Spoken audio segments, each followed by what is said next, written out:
Kavor Selma Hushamayim, the Polish from Rusa de Liba, but that's his Kashas of the Rotzen. And we saw that was the Pneumius of Rusa de Liba, was the Inner's Kashas of Tsuine. That was put length when we dealt with the Madrega of Rusa de Liba. Achachach, Oimrim, Vohoyu Advorim Oile, in Krishna Tzal. And the Gemara says in Sector Brachas, but Divrei Torah Hakosu Madavia.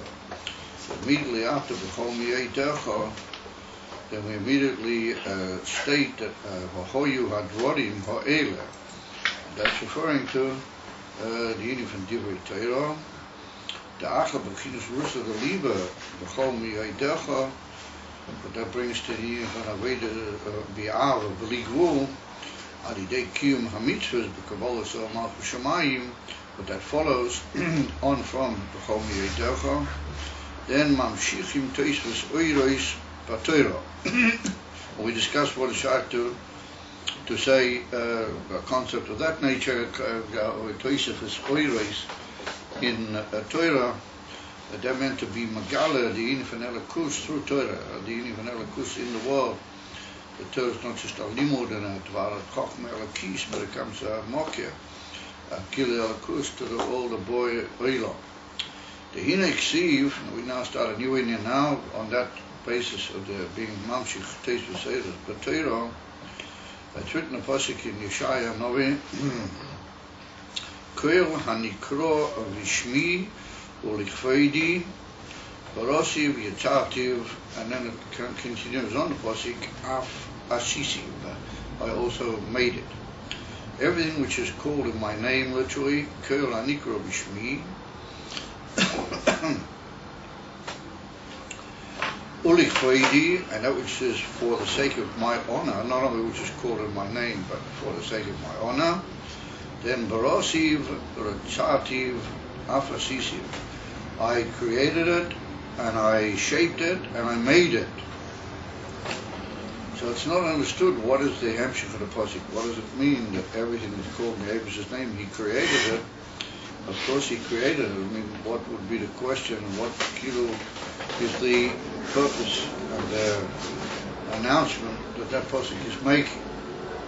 So therefore, you have to see it in its context. That pasuk is in the Kapitlach in Yeshaya Novi, where he talks openly about the Geula Shleima. Kapitel Mem Gimel. But over there, the pasuk prior to this one, the Abishah says he will bring his children and his daughters, that means the Yidden, from all the different countries and corners of the earth where they've been in the Golas, and he'll bring them back to Kodesh, and he'll say to the north that it should give forth his children, to the south it should produce them, and so on and so forth. And then immediately it says, Koel Hanikro B'Shmi Ulichveidi Barosev Yatartiv Afasisiv. And then it goes on further with the Inyanim, which are talking openly about the Geula Shleima. So I thought, what's the purpose of this pasuk in the middle? Koel Hanikro B'Shmi. What does that kilo have to do with it? So therefore comes along Rashi. Rashi says that Koel Hanikro B'Shmi refers to the tzaddikim. The tzaddikim, what they're called in the Abish's name, they literally are, the Abishah proudly places his name on them, and they are his honor, they're his glory. The tzaddikim, they bring and produce and promote the glory of Hashem. Then, Barasiv, Yatzartiv, Afasisiv, I've created and I've made and I've prepared everything they're going to need for the Geula Shleima. They state that in Rashi. In other words, since I'm already promising that they're going to be brought back, so if they're going to be brought back to HaKodesh in the Shleimus of the Geula, then they're going to need everything they need when they get to Eretz HaKodesh. So the Abishah said, Barasiv, Yatzartiv, Afasisiv, I've prepared everything for all these people who are Nikra Bishmi Uli Feiti, but that's referring to the tzaddikim. So very fascinating pirush in that pasuk. Rashi learns how it fits so perfectly in the midst of these psukim announcing and talking about the different details of the Geula. Very remarkable opinion that we should be learning, particularly at this particular moment. So comes along the Rebbe and he brings down, not Rashi, he brings down the Targum Yonasan. But the Targum Yonasan says a very similar thing to Rashi, but he says it in a more Aramic and sort of original type of statement, that he says that the Kol Hanikro Bishmi Upira, I'm sorry, where are we? The Koi, and it is referring to Neshamas Israel. In other words, the Kol Hanikro Bishmi Ulukveit is referring to Yidden. Okamesh Targum Yonasan. Kol do begin avos chayin, yeah, the tzadikayu or something like that. And so the pasuk says that, according to Targum Yonasan, what it means is that why am I going to take all my children from the north and from the south? I'm going to bring them all from all corners of the globe into Eretz HaKodesh. All of that, kol do, koil is referring to all this that I've promised, yeah, is bishvil. That's what he writes over there. The Targum Yonasan, he puts in the word bedil. Between kol do and begin, he puts in the word bedil. But the Rebbe doesn't bring that here. It's written bishvil, yeah, begin ahavos chayin, your forefathers, Avram, Yitzchak, Yankee. And he says that because of the tzadikaya and all the tzadikim of all the Yidden since Avram, Yitzchak, Yankee.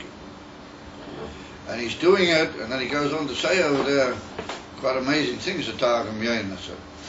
But he says it the same way as Rashi, that the Abishah says he's preparing everything that his children, when they come back from the Golas, in the schools of their forefathers and all the tzaddikim, that those are the ones that are mamish nikro and bishmi, then everything will be there in Eretz HaKodesh for them that they will need. He will prepare it and create it and bring it about, everything that they will need.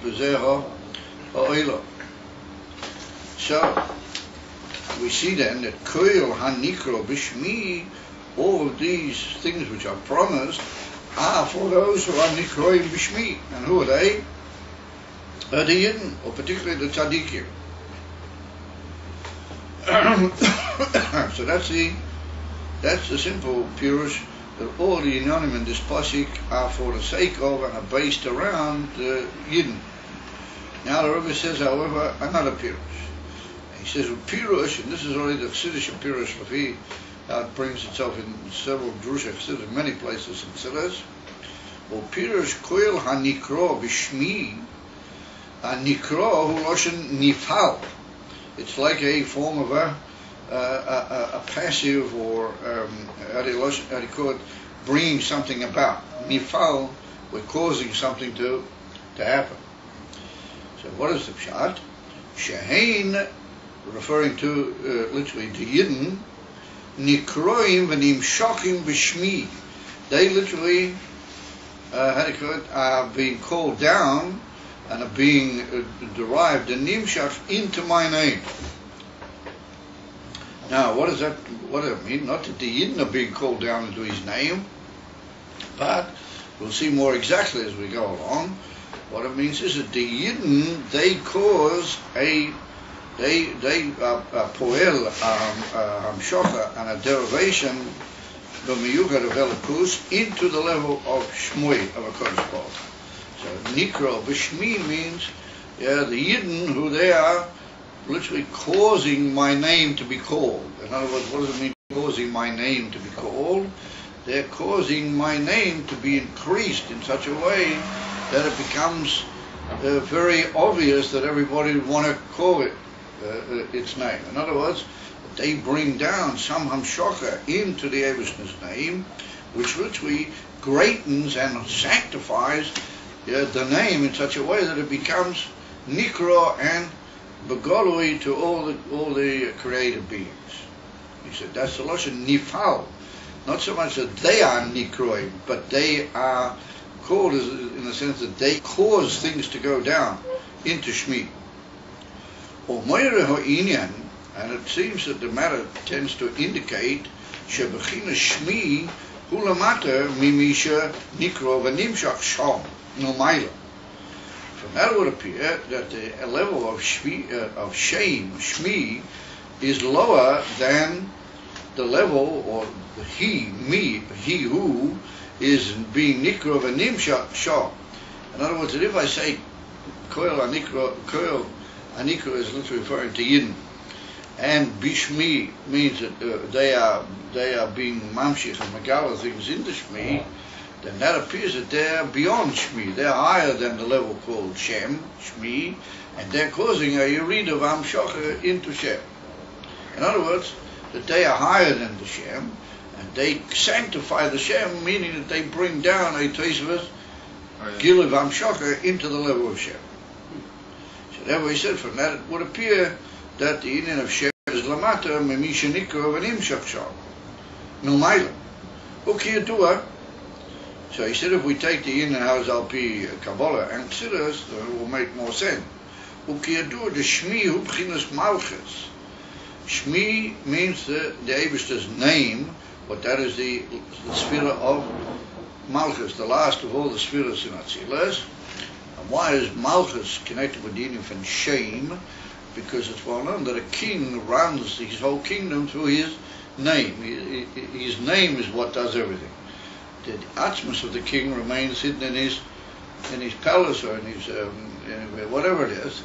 But his name literally goes all over the Medina, and everybody becomes very devoted subjects when they hear the name of the king, when he announces things through his name. And that's the idea of him sealing his seal on all of the proclamations and all of the arbitrations and all of the watchmen which are given out for the sake of the running of the country. It's not he himself, but it's his name.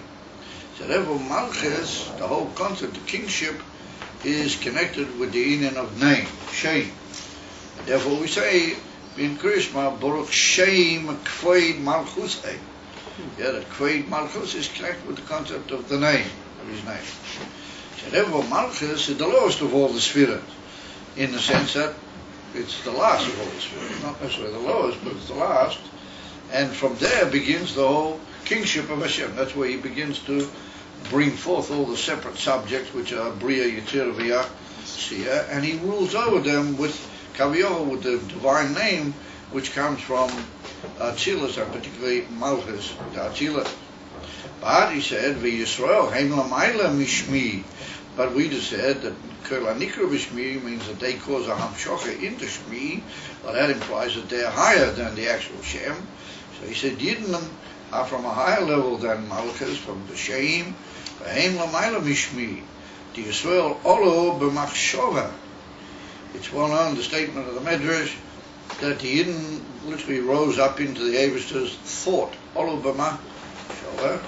And as another famous medrash called the Tona Devei Eliyahu, it says, "Umachashavton shel Yisrael kodmo chulu." So what does it mean by the word kodmo? That the machshava of the Yidden, by the Eibishter, his machshava about Yidden, primordiated, how do you call it, preceded all the other inyanim. And therefore it's brought down over there that this was koydem lozeh, and this was koydem lo something else, this was koydem lo ilam, this was koydem, and then it says, "Machshavton shel Yisrael kodmo l'chol dover." That's the hemshech of that medrash, that all madregas, the machshava of the Yidden was higher and primordial, how do you call it, superseding and prior to all the other madregas. And that's what we mean, that the Olo B'Machshava. And that's the union of Machshava HaKeduma, as it's called in certain places, the primordial thought of the Eibishter. So Ma B'Nagel Inyon, you know that Malchus is Shem. So Shem is a Gilu Bilvad, a Ha'ora Bilvad from the Mensch, and it's also connected sometimes with the union of Dibur, because your name is made up of letters which are shayach to Dibur, and also you give out the expression of your your good name, or otherwise goes out in the form of your dibur, the way you speak. That's what makes an impression on people.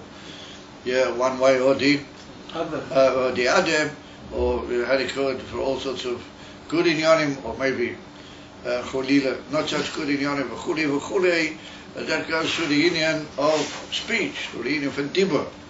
So therefore, Shame and Dibur have got a connection. But Machshava is higher than Dibur. Machshava is primordial to Dibur.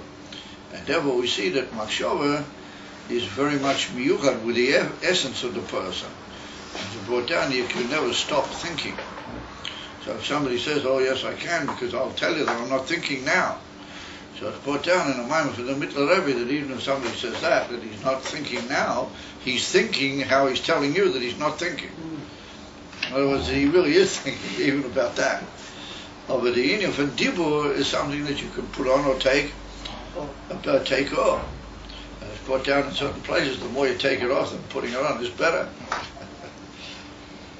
In other words, the less you, how do you call it, to use the vernacular expression, the less you open the better. You understand that you shouldn't talk too much. Yeah. So therefore, Dibur is a thing that can sort of be put on or taken off. In other words, it's a certain yerida from the actus for the etzem. But it's brought down, why do you think the whole time?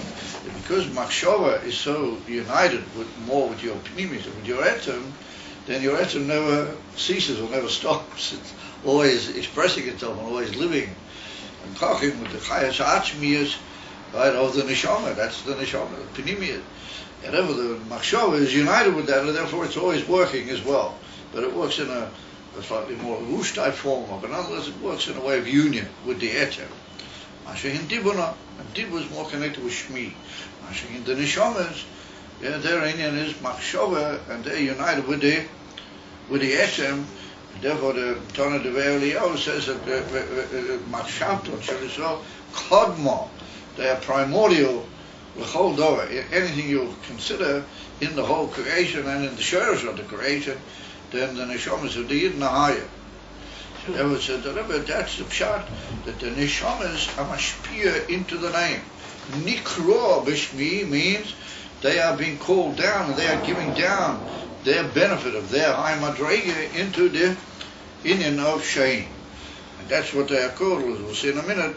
Yidden are called Mekadeshei Shamecha, that they bring down a Kedusha and a much higher madrega into the level of Shmi.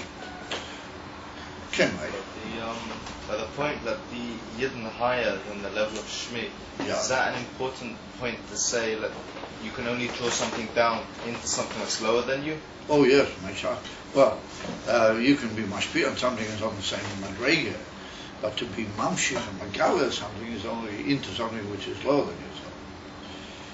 So therefore he says that Nikra hu loshen nifal.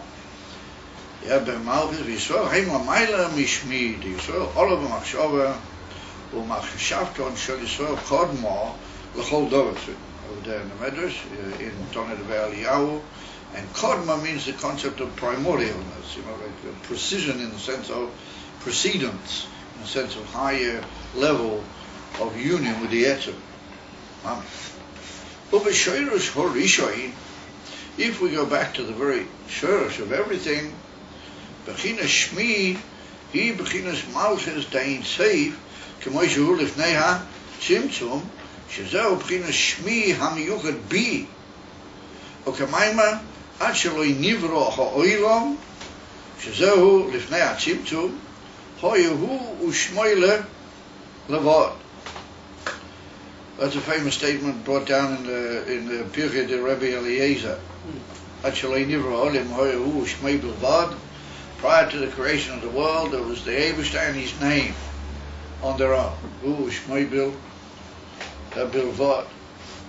So the Rebbe says that in the very shorish of everything, we also see that Shmi, the level of shame, is lower than what you might call the etzem. It's only like a revelation of the etzem, because we say that it's what we call Malchus, the Ein Seif.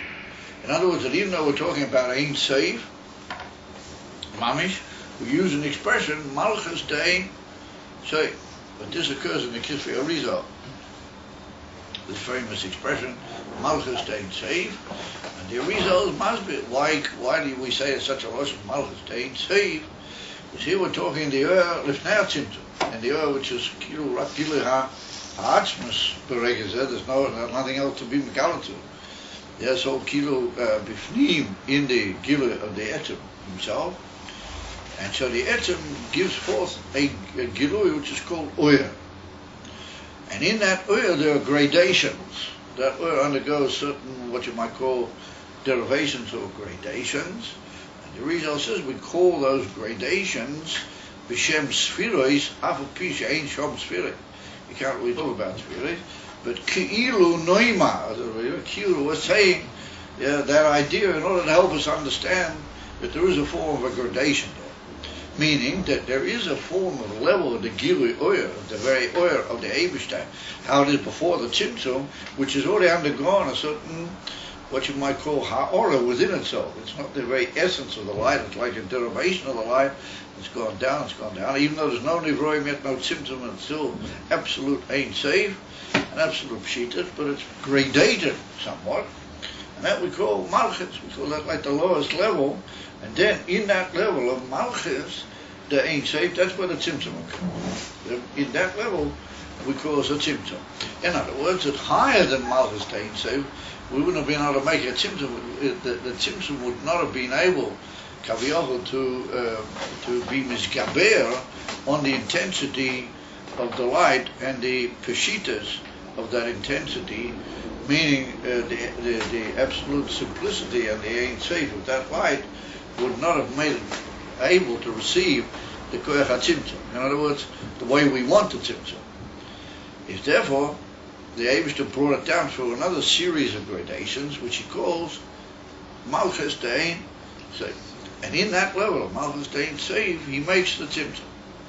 So he said that level of Ein Seif, Malchus Dein Seif, well, that's called Shmi. Kaviyachol, that's the first appearance of the concept of Shem. And he said that's the union of Malchus Dein Seif, K'moshehu Lifnei HaTzimtzum, Shezo B'chinas Shmi HaMiyuchad Bi. What sometimes is written about the Shem Havaya, it's written that it's called Shem HaMiyuchad Bi. It's called the name which is united with me, or united in me, literally. Not just with me, but in myself. In other words, that prior to even the Gilui of the Shem Havaya, how it's shot to the spirits in Atzilas, even before all those levels, there's a level of the Eibishter's name, which is also Shem Havaya, but it's what we call Shem Havaya Sheba'atzmas. It's miyuchad b'tachas hayichud with the etzem, but it's still called Shem Havaya. In other words, it's already a certain gradation for the sake of revelation from the Atmas to bring about a possibility of a tzimtzum. So that's called the union of Shmi, but it's still miyuchad bi. And that's connected with this famous remark or statement of the Pirkei de Rebbe Eliezer, Ad shalei nivra ha'olam hoyehu u'shmoi bilvad. So the Rebbe teaches, what do we mean by saying Ad shalei nivra ha'olam? So he puts in a word of explanation. Shezeu lifnei ha'tzimtzum hoyehu u'shmoi bilvad. So here we're teaching, interestingly, that Ad shalei nivra, prior to being created the world. So he said, forget about creating the world, because creating the world is a much lower level. Creating the world is when you already get to the end of Malchus Ta'atzilas, and Malchus does, then you make Bria Yesh Ma'ayin, you get Bria Yetzirah B'Yah Asiyah. But here we're talking about even prior to the Tzimtzum. So we say that the Ad Shaloi Nivra Ha'olam, the Pirkei de Rebbe means before there actually occurred the Tzimtzum. In other words, at the beginning of all, the Olam is Tzimtzum. That's the beginning of where the whole concept of Brias Ha'olam begins. Now, it's true, it undergoes all sorts of other derivations until we reach the actual union of Brias Ha'olam. But the beginning is the union of the Tzimtzum. So, Koidem or prior to being Nivro, Ad Shaloi Nivro Ha'olam, that's called in the Kisvei Arizal Taich by Chassidus, that means Lifnei HaTzimtzum. So Hoya Hu Shmoile, We see that the Eibusher was absolutely alone there. There was nothing. There's not even any Kasogadaita, as you might say, at that moment of any creations or any other beings or even any spheres or any of that nature. So what do you mean by saying Hoyahu Shmoi Bilva? And the famous Shaila has it. It's brought down in the Meforshim. Does that have to be that everybody's suffering from the cold? Is that working? Or That's all. That's all. Okay. So it's leaving a ration. But that's after the symptom. There was a Rishima, a ration. So anyway, we've got enough in our heads as it is at the moment. Suffice it to say that when we say in the tefillas, Adoin Oilon, Asher Moloch, B'terem Kol, Yitzur Nivro, that the Eibusher reigned before there was any created beings. So all the great Meforshim say, what's shy to say? Yeah, Shemaloch, that he ruled. If there wasn't any created, nothing had been brought about yet. He can only rule when he got subject, when something's there. Then he can say the Eibusher ruled over. But if it was B'terem Kol, Yitzur Nivro, what's shy to you from Adoin Oilon, Asher Moloch? But no doubt that a question occurred to certain intelligent readers when they say the prayers every day. But they, no doubt, they put it aside, for further study at some other point in their life. And they said we probably have to have a bit of Kabbalah Sale, so we'll take that with Kabbalah Sale. Adoin Olam Hashem Moloch, B'terem Kol Yitzur Nivra. What is it that you're saying they put aside till later? What is it you're saying they're putting aside, not paying attention to? How can you have Moloch if you don't have any Yitzur Nivra? Is Bamela comes along. Chassidus says that from that, but incidentally that was written by Rabbi Yehuda Halevi. Rabbi Yehuda Halevi was one of the great Rishonim. He knew what he was talking about.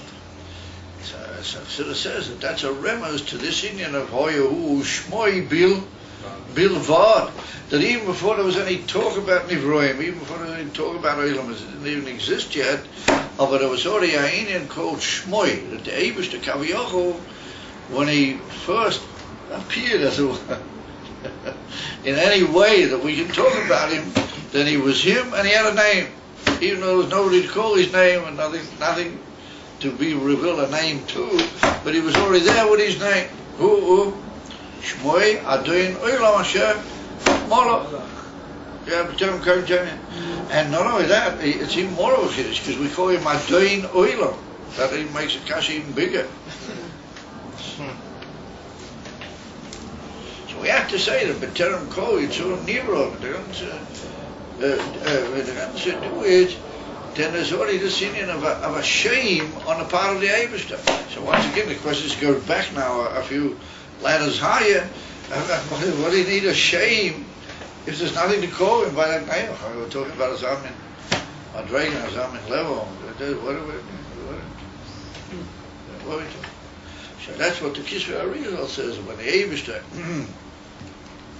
when it first occurred to him, the whole concept, that Kaviyahu, he would begin to reveal himself, that he revealed himself through a shame. And he was there before anything really happened yet, but there was he and his name. On a much higher level, we can learn Shmoi in the form of what we call in Chassidus Yechoilas. And sometimes we do touch it that way. And that doesn't mean that he really revealed anything yet. We were talking about even before there was any thought on his part that he might even reveal anything. But that's what we call Yechoilas. That's called capacity. He could reveal a name, not that he really did. Over here we're touching that he did. That there was this Indian from Ushmoi, which means that there's an ability on the part of the Eibusher to produce a thing which is eventually going to be called name. It's the shortage of a concept which is going to be called name. In other words, that together with his own essential being, there's already the power or the revelation within himself, which is going to lead to a source of Malchus. But that's the idea of Shem. That's eventually going to become Yeah, the source of all the Nivroi.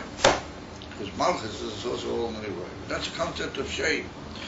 That's why, according to certain Pirushim, this is already after he's considered deep within the Atzmus, this idea of creating what you might call the world, but he hasn't done it yet. It's Lapoil not even, acting in any way.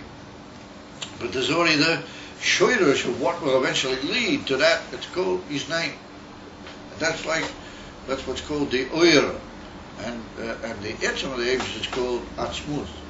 The Atzmus is literally the light.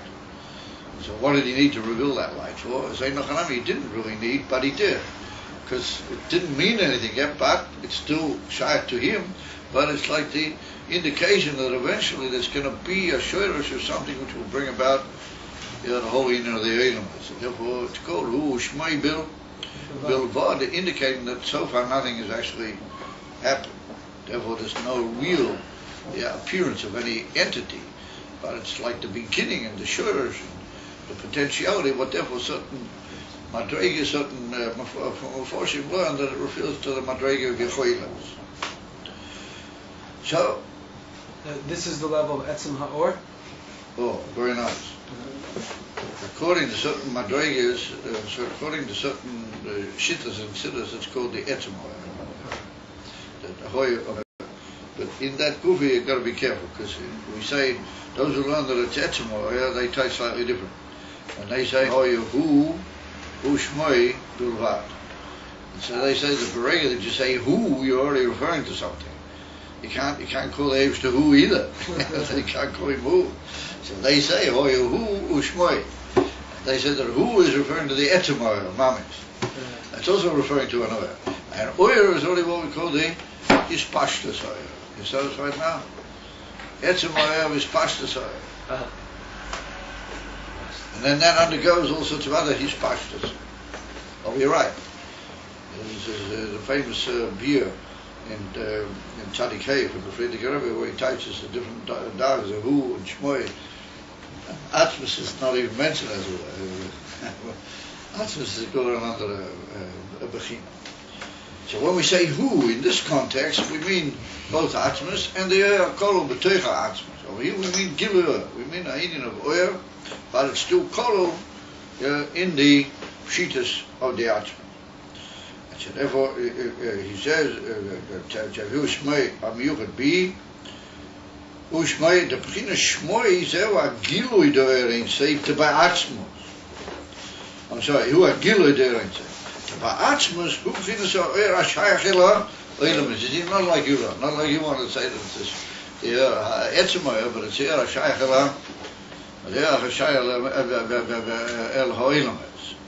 So we could give a dogma there, that sometimes we see a mensch deep inside himself, he thinks certain machshavas about a dor chutz mimenu. He thinks about maybe even doing something or being poiled something, but he doesn't think about it in a practical way. It's like deep inside his own self. It's like what's called a kasocha daita. How do you call kasocha daita? An assumption, like an arising in the mind, that I might eventually do that. It's just very united with the etzem of himself, and that's called a machshava b'shvil azulas amiyuchad bi atzmusay. In other words, he thinks about something, but it's not really shayat to Maisi yet. It's still really miyuchad to himself. And so that's called this Indian we're talking about here. That's talking about the gilui or b'toich atzmusay of a which is really shayach al-azula. Shayach. To a zulat, to another entity. You follow? And then it has to undergo all sorts of gradations within the mensch until it actually becomes a thing b'poyal. Of an Eibush, you can't say that. You can't say that he didn't know if it ever come b'poyal. He didn't. Chodila. The Eibush only did everything with a kavanah. But he revealed a certain level where that was not yet actually taking place, even though it's for sure going to take place, but it was still miyuchat b'toich atzmusay. And that's called the Oyer HaMiyuchat B'Atzmos B'Shvil HaOilamis. And what you said, the Etzem Ha'or, that's not B'Shvil HaOilamis. So why did he reveal that? That's another side. That's who.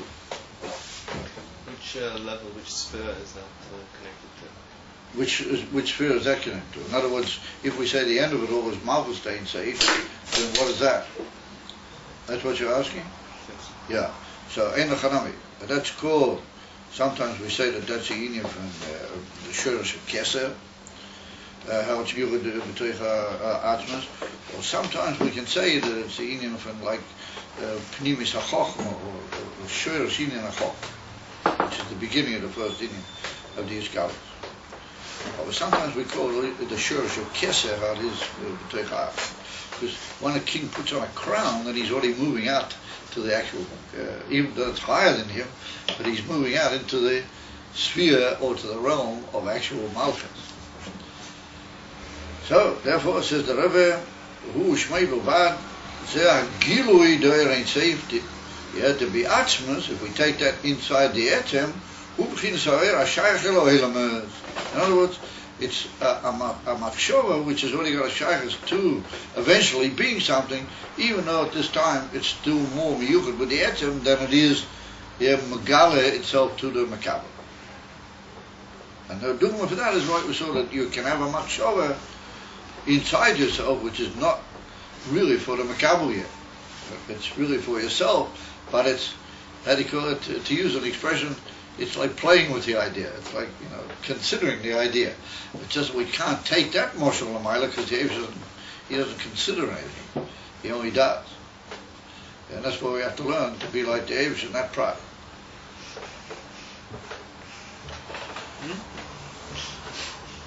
Don't we? So, he says, the Lachei Nikra Shmoi, the Lachei Nikra Shmoi. In other words, why does a mensch have a name only in order to relate to others? So the truth of the matter is that it's a little deeper than that. We see that your name is very, very important to you in the sense that if somebody calls your name, then you shock yourself out with all your utterance. If all of a sudden you hear your name called, it touches you very deeply. But on the other hand, what do you really need a name for in order to relate to other humans and to all sorts of societies and all sorts of inyanim? You need a name for the sake of a gilui bilbao. So the two things are true lamaila. There's a shurish of the name where it's hu shmeila levod. But ultimately that name becomes the thing which relates to the as a word to the ones kaviyohu who are the makablim, which are the oilamos and things outside of Kodesh Baruch. So therefore he said it's called the name of shame. If we take al derech moshel, the shame of the Adam. Akamoisha b'chinas ha'atzmas poshut b'tachlis ha'aktus peshuta k'moi kein b'chinas gilui ha'atzmas nikra ein seif shehu gam kein poshut v'zehu u'shmoi bilvad. So here says the Rebbe that this level of this shmoi koidem atzimtzum, the shmoi which is koloboy, and he said it is literally like him, and therefore we say hu shmoi. To a certain extent we do like link them together in one phrase. The chorus we should say hu yachadim hu shmoi or something. But the fact that we say hu shmoi, then we tend to somewhat equalize them or in some way put them together. So the Rebbe said, how can you possibly put them together? That's just a shame bilvad, it's only a ha'ora, and atzmusa is atzmusa. So he said that what we mean by that is that since this union is a oyer and a gilui of the etzem, then for the time being it has all the, what you might call, the main characteristics of the etzem in itself. In other words, what is the main characteristic of the etzem? That is what we call poshut b'tachlis ha'peh shitus, that he has no cholila details which make him up. He's not analyzable, he's not in any way shot to any details. He's etzem mudal b'tachlis ha'avdola, despite all the imaginable perfections how they are in him, but they're in a form of, at that level, they're in a form of peshitus. Actus and Peshita. And there was the Rebbe Shmoi also has that in it. And that's why we have to have the Tzimtzum, despite the fact that the Shmoy is only a revelation.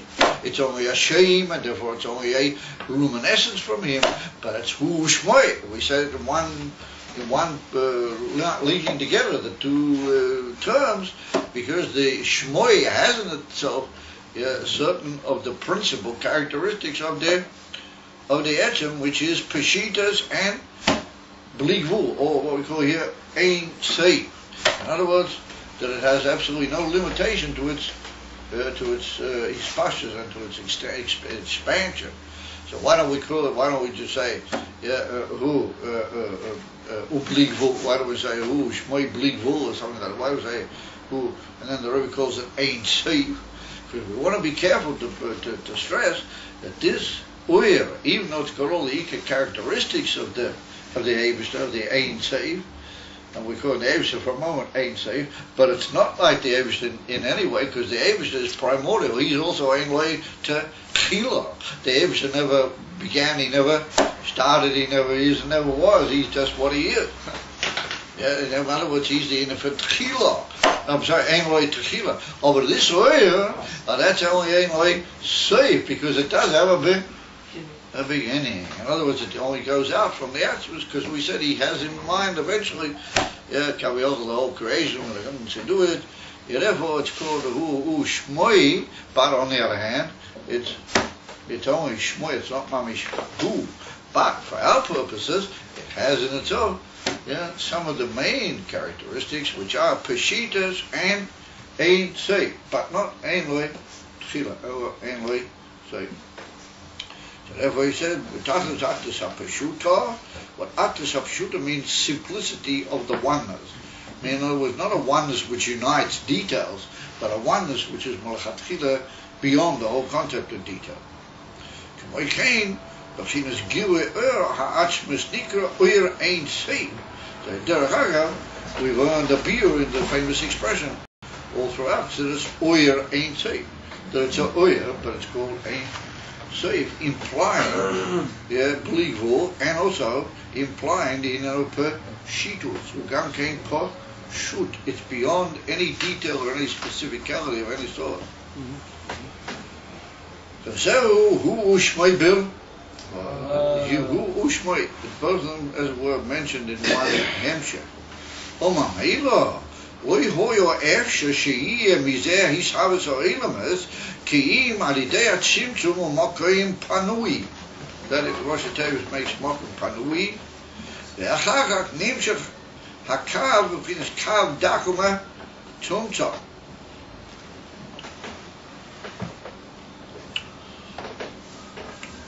So here we take a further step now. We step a further inyan.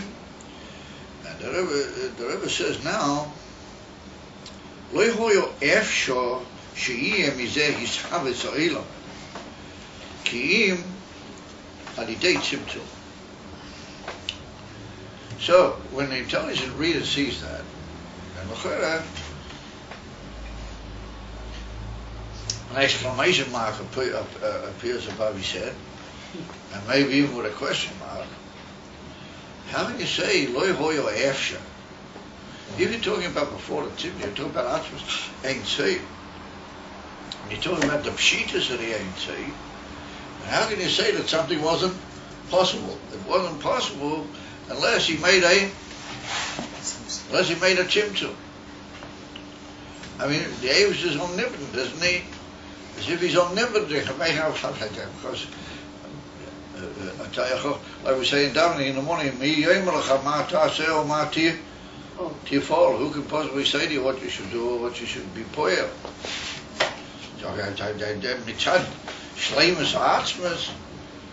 He can do what he likes. Why do everybody say, no, now that we got this air ain't safe and it's a gilui from him and it's poshit, boy, if we want to have the items, can't have them. To bring in a new one, it called Tzimtzum, to take away the whole gilui of that ain't safe. We have to hide it, and reduce it, and we have to bring in a limited gilui, which is called the cow. Isn't the the idea of Hashem doing any action, including being tzamtzum, isn't that in itself a limitation of Hashem? Well, yeah, I mean, it's all the same cycle. You're asking, is that a limitation of him? I'm asking, what does he need B'klal to worry about limitations? He can just do what he wants. I mean, it's, as the old saying has it in the vernacular, 6 of one and half a dozen of the other. So, as is of the Shaila,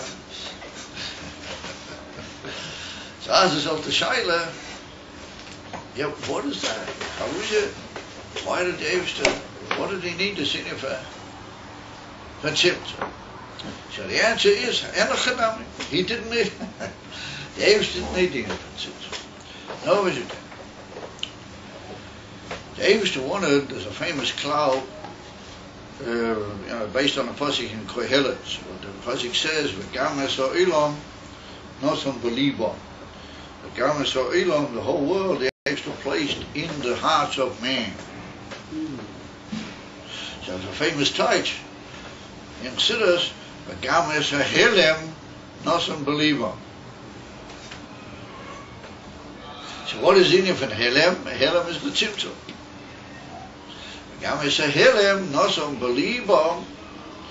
Meaning that why they had to make the tzimtzum? Because he was worried about the Bnei Adam. In other words, at the end, he's going to have these very limited beings, what they call Adam. And Enoch and he could have just brought about on it. Had he could waved his divine wand even from Atzmus, and Shalom Aleichem Adam and Derriah. Why did the Eibush make all these different gradations and revelations, so on and so forth? So you know what the answer is. You don't. And the answer is that the Eibush, the Maggid said, the famous Torah from the Message of Maggid.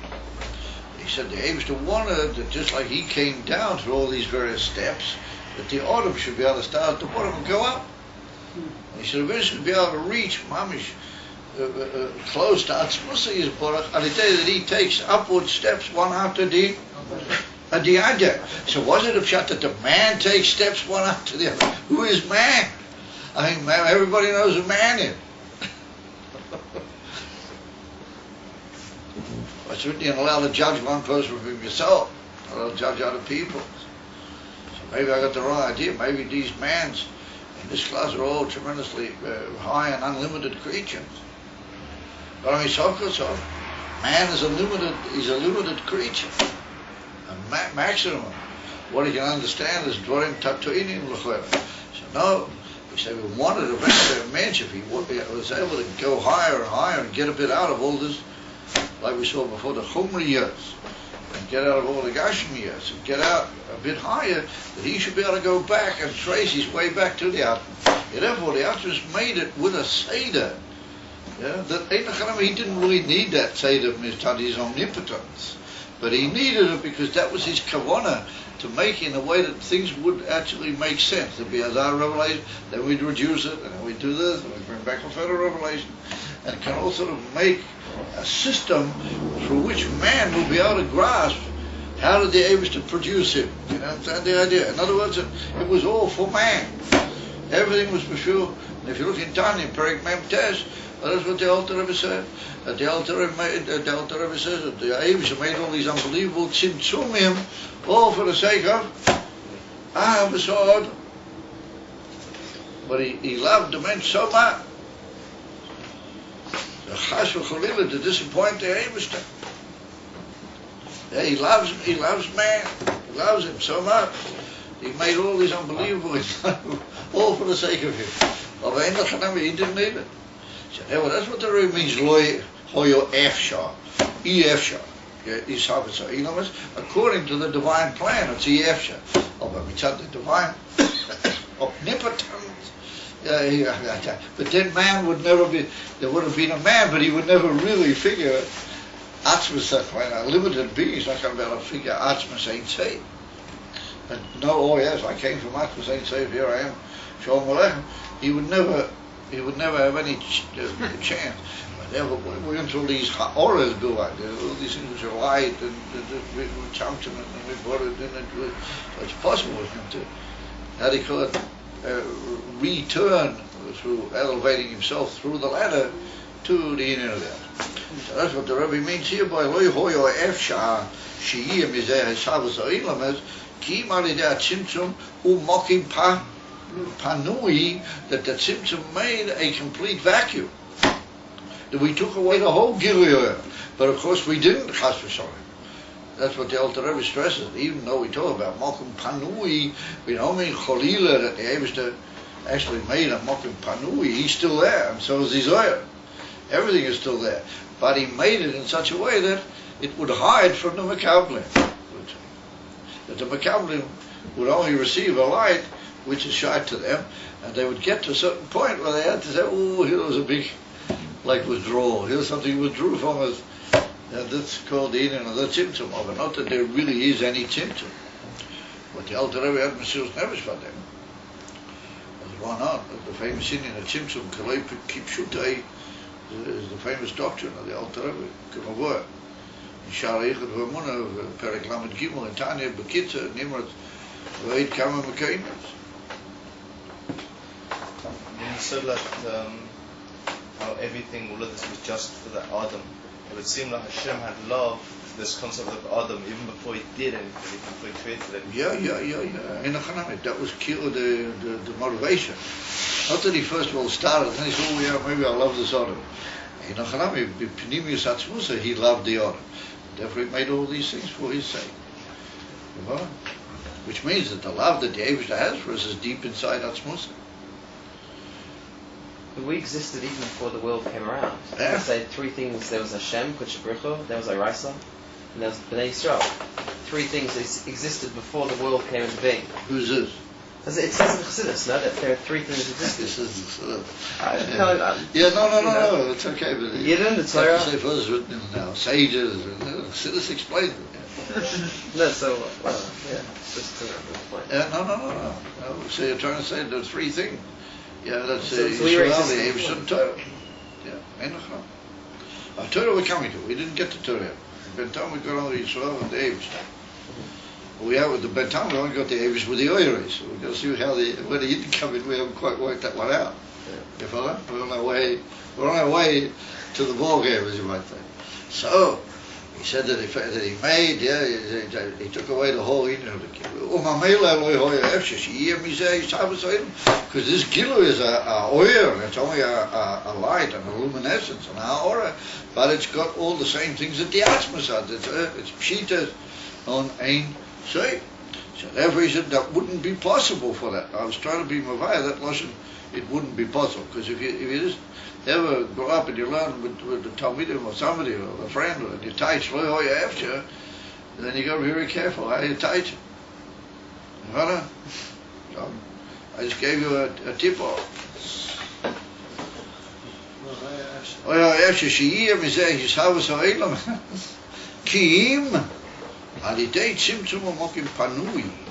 other words, we had to take away that whole light. Well, that whole light, if we left it, would have been too much. Yeah, so here we see also almost we're contradicting ourselves. That we made a big light all this way down and then we took it away. So you might say, well, what do you make all that light down here? Start down here and then just keep going. What do you make all this light that was Kilo Ein Seifim Shitas and do it? And then you take it all away and then you bring back a carbon. The carbon is a little bit called there. What do you make all that for? You guys are all first fluffing. It's all this couch. It was at Fabregan last night. Huh? We were at the Fabregan last night. Out of Fabregan, that's supposed to make you 5 times as levity. What? Fabregan is supposed to make you first loving.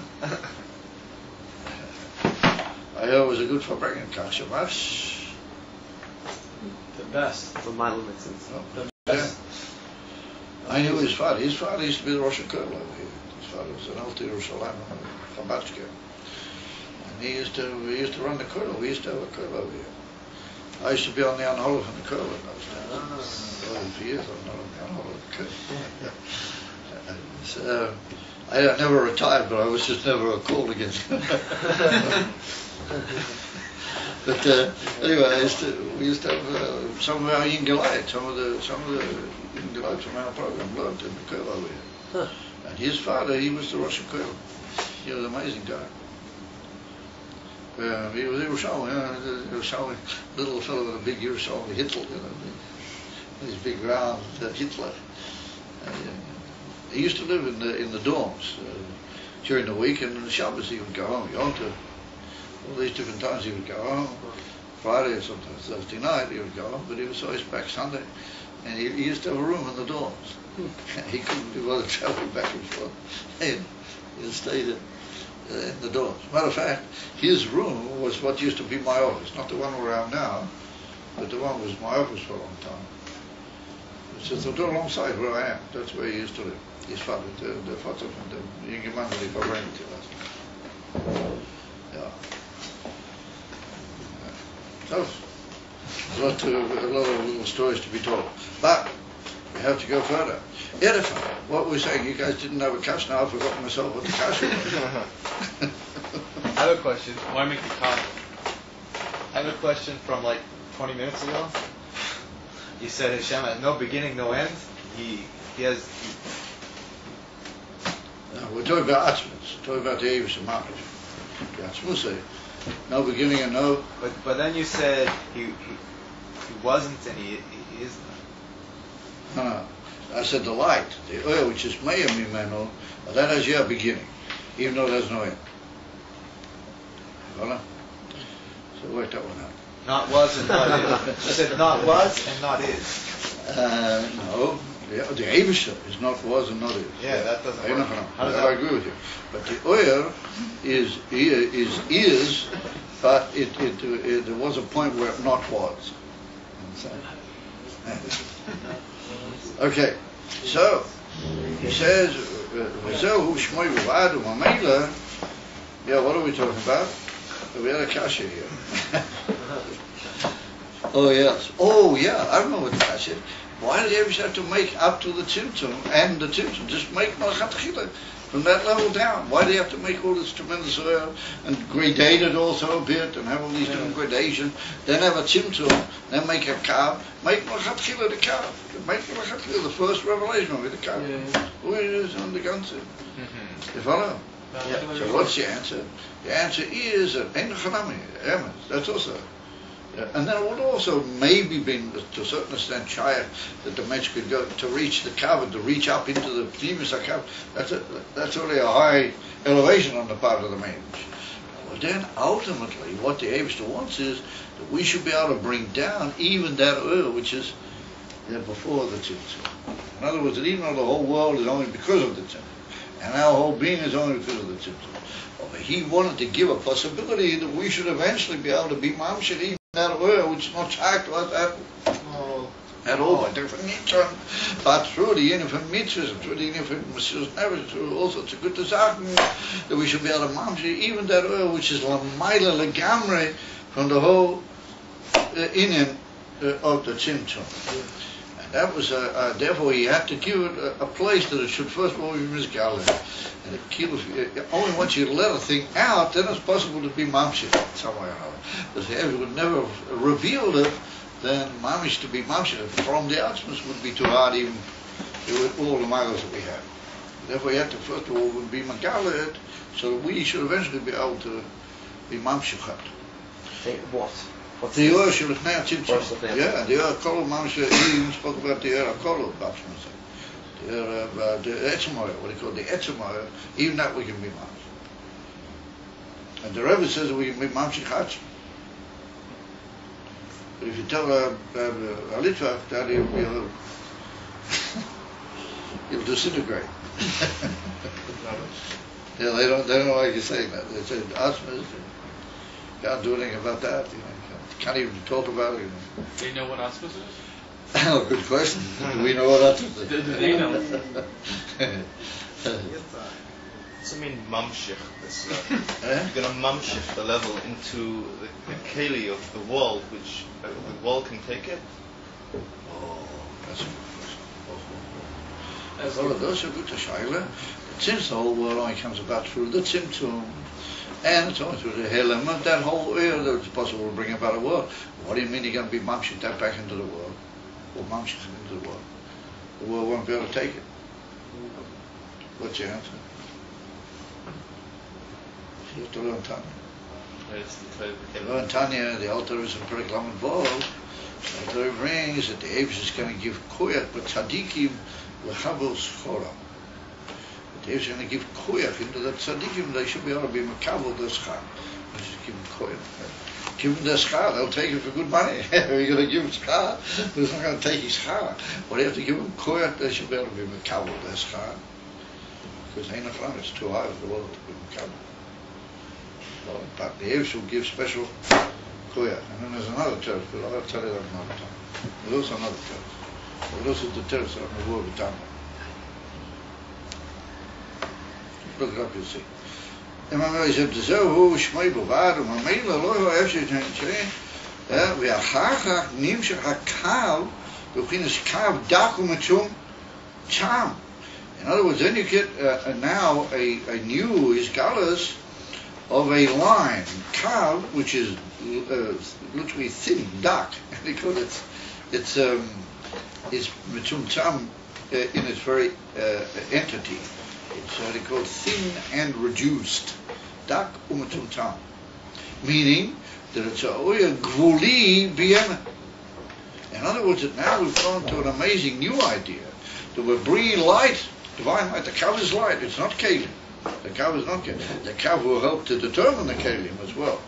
But the kav is gilur. And so how can you have a oya metumtam? So the kav is how do you call it, what's a something that can be and can't be at the same time? Paradox. Okay.